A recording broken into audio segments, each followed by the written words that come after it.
Well, we dive right into it. This morning we'll be talking about a business continuity plan, keeping businesses in business. Joining us on set, we have Commissioner, Standards and Guidelines and Regional Vice President for ASIS International, Malcolm Reid. Welcome.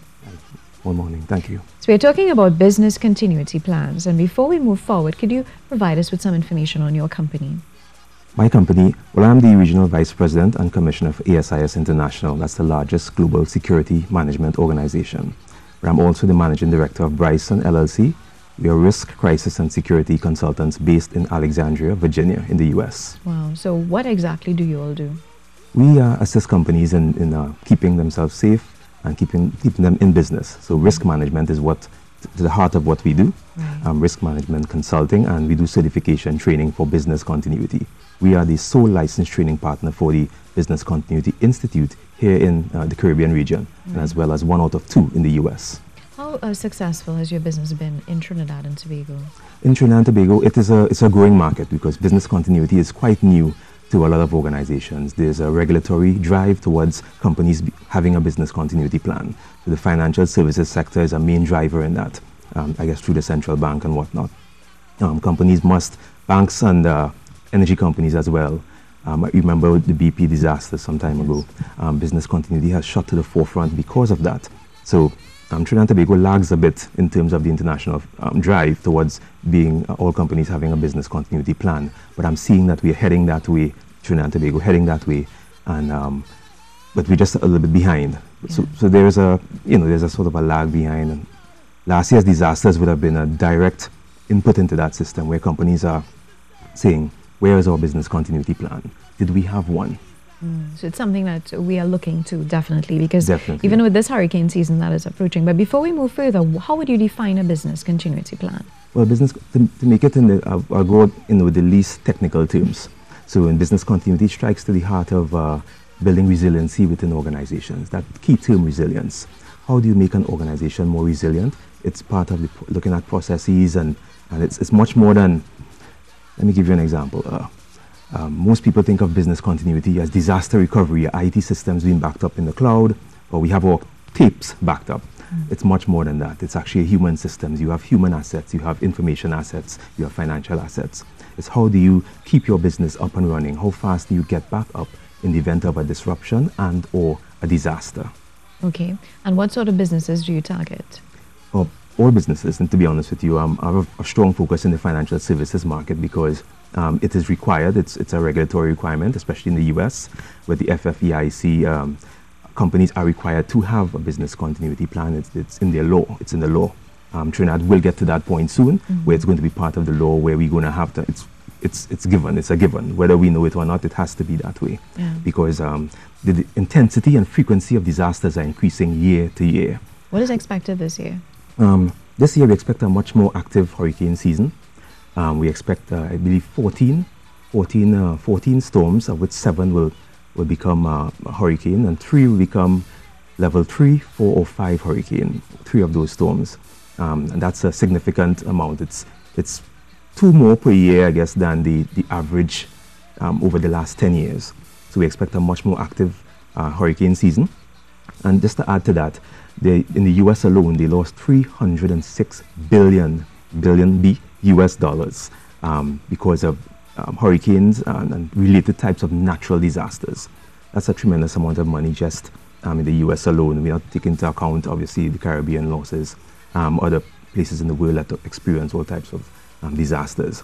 Now, we know the hurricane season here goes from June to November, but we are also in a highly active seismic region as well. Yes.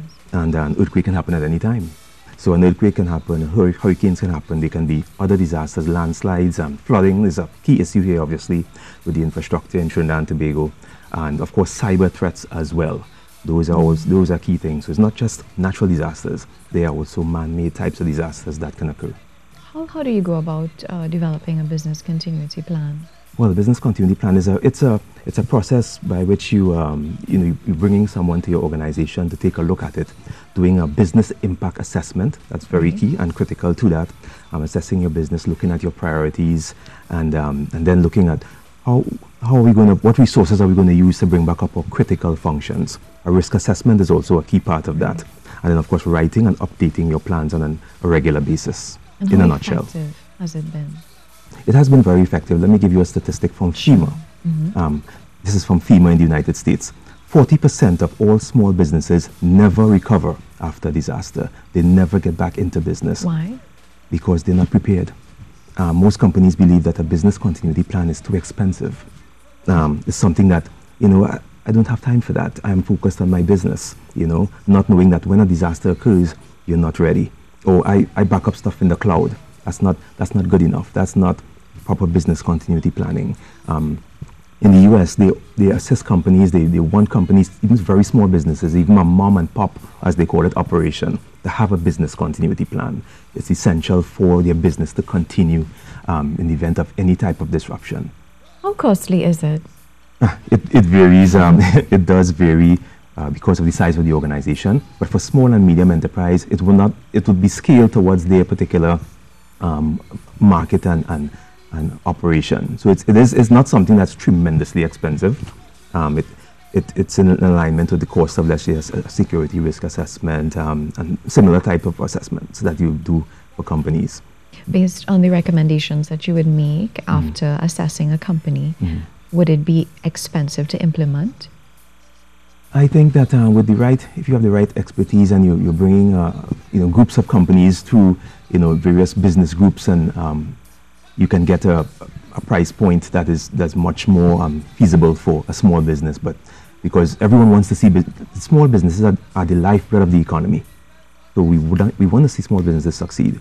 So it will not be prohibitive. That's not cost prohibitive. It should be something with the recommendations. It should not be too expensive.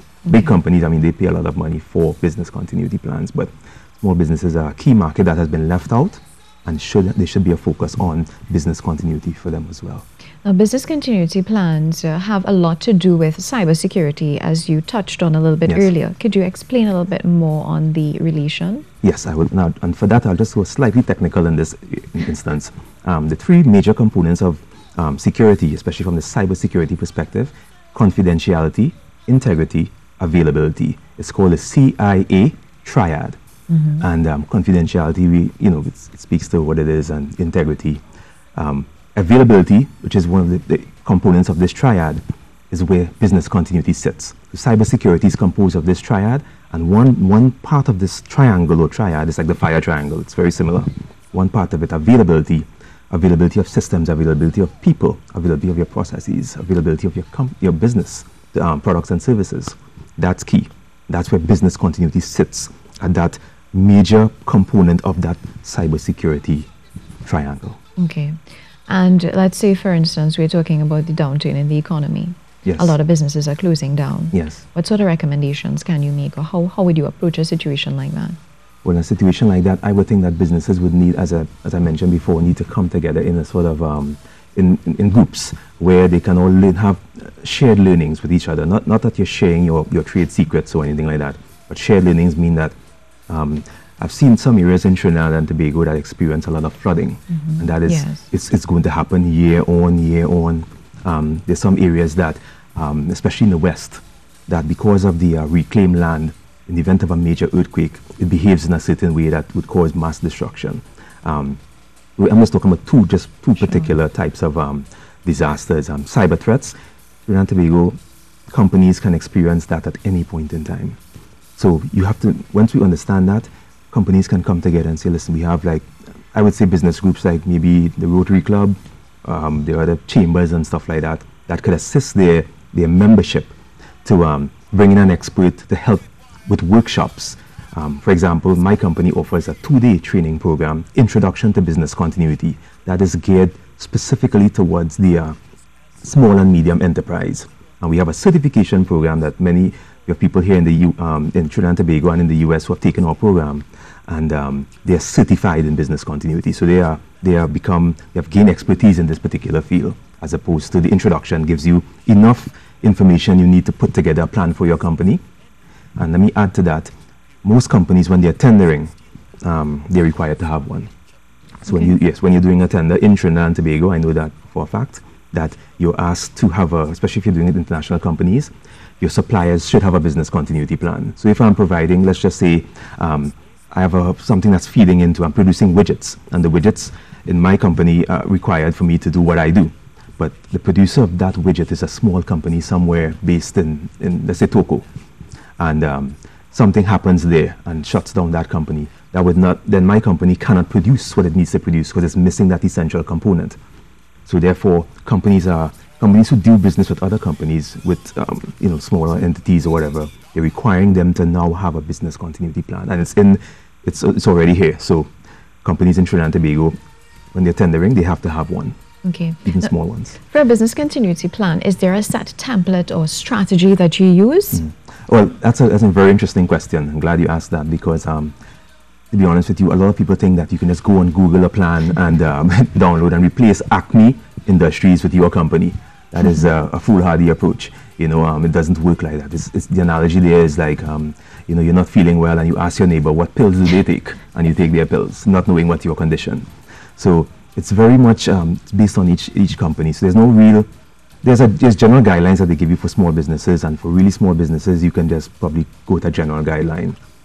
But as companies are larger, they need to have a proper assessment done, a business impact analysis, risk assessments, and looking at your company, all your processes, activities, and whatnot. You mentioned as companies get larger. So for instance, if I were to do a business continuity plan for my company now, yes, and then 5 years later we were to grow and expand, yes, would you recommend that I do another business continuity plan, or how often? Right. So every year you'll be doing a business impact assessment. You'll be doing an assessment. You will be not a business continuity plan, but you'll be doing a BIA. It's called a business impact assessment. Okay. So the BIA is like let me give you an analogy. It's like going to the doctor for a checkup.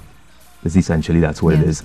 It's saying that we're looking at your processes again, making sure everything is in alignment. People would have left, departments would have changed, functions would have changed. How do we still sit at the same point? I think that's what it is. So every year you would do one. Some companies try to do it even much more frequently than that. But they're keeping with the pulse of what's happening in a changing world. In the information age, we need to keep current, and you need to find out, is my organization still current with what's happening in the world today, or have we fallen behind? Is our processes still in alignment? The outcome of a BIA, not just a business, helping you with the business continuity plan. The outcome of the BIA actually helps you to streamline the processes of your business. You can eliminate wastage and stuff as well. So it's a win-win situation to have a business continuity plan. So let's say I have a business and I invite you to come in and assess my business, yes, and present a business continuity plan. Yes. How long would this procedure be? Okay, the procedure, it depends on the scale of the organization. Large organizations obviously have much more departments and much more business impact assessments. Each department will do one for different functions. For a small company, let's just say I'll use a company with, let's say, 500 people, sure, which is actually maybe a medium to large company in Trinidad, I suppose. It will take a couple months to actually go through the process thoroughly. You have to interview people or use different tools to collect data. Mm-hmm. It's not like someone just sitting writing a plan. Right. It involves the organization with the consultant coming and speaking to the consultant, going into the understanding the organization. At the end of the business continuity process to create the plan, I understand that organization thoroughly, and I can assist them in making sure that they have thought of what they needed to think of to minimize their risk. So those couple of months, that would include workshops as well? Yes, workshops. So there are different tools you can use. You can use workshops, face-to-face interviews with senior management. You can use surveys. You can use a combination of all these tools. And that's what I do for like large organizations, to get the best information, the most rich information that you need to make the assessments. So why your company? Why should we come to you? What do you have to offer? Well, not only I'm an academic, so I'm also an academic. I'm a course developer for a major university. I'm on the cutting edge of what's happening in the world today. Okay. Being a commissioner of ASIS, I'm the first person from this region here to be a commissioner at ASIS for the standards and guidelines. My company has as its strength, we're nimble. We're not bogged down with too much bureaucratic type of. So we're able to respond quickly to clients, and we have the best-in-class knowledge. We are licensed training partners. You have to maintain that license with the international organization. To do that, you have to be on the cutting edge of what you do. Why should we have a business continuity plan now more than ever? Oh, more than ever. You know, as I mentioned there, the frequency of disasters, frequency and intensity of disasters are increasing. Last year, 2017, was the third warmest year on record, and the second most expensive year in terms of disasters. Disasters, 306 billion, as I told you, in the US only. So expect this year to have a serious impact as well. It's not going away with different climatic changes, and just the intensities of disasters have increased. People are now living vertically as well as opposed to horizontally. So you have people living in buildings, earthquakes. Our buildings, you know, do we have an earthquake code? Do we have a building code in Trinidad and Tobago for people living, building on side of a mountain, landslides? Remember some years ago, Venezuela, I think 40,000 people died when a landslide occurred. But more than ever, business continuity, because of the, you know, the climate, not just the political instability within the region, can cause different types of disasters as well that I didn't even mention there. So now more than ever, if companies want to stay in business, they need to have a business continuity plan. Disasters are here to stay. Okay, and what sort of certifications does your company offer? We offer the CBCI, the certificate from the Business Continuity Institute. They're based in the UK, and we offer that. That's an international certification that if you look up on Indeed.com and you're looking for a job in the US and you want a business continuity job, you have to have that certification. It's also recognized, very well recognized here in Trinidad and Tobago as well. And it's the top certification in business continuity, I think, globally. Great. We also offer programs for smaller companies, like the introduction, which is not the certification. It's the introduction to business continuity for those who want to learn about it, but do not want to go through the burden of taking an exam and being certified. So most importantly, how can we reach you? Oh, you can reach me via email, consulting, so the word consulting at brysonltd.com. I also, you can also reach on Facebook, Sure. Bryson LLC on Facebook. I think it was Bryson Ltd. I think that's the B-R-Y-S-O-N. B-R-I-S-O-N. B-R-I-S-O-N. Ltd. Ltd. On Facebook. You can message me on Facebook. I have a number, 210-504-7475, and locally there is 755-7475. Great. Such a pleasure chatting with you, Mr. Reid. Thank you very much. We learned a lot. Well, I did anyways.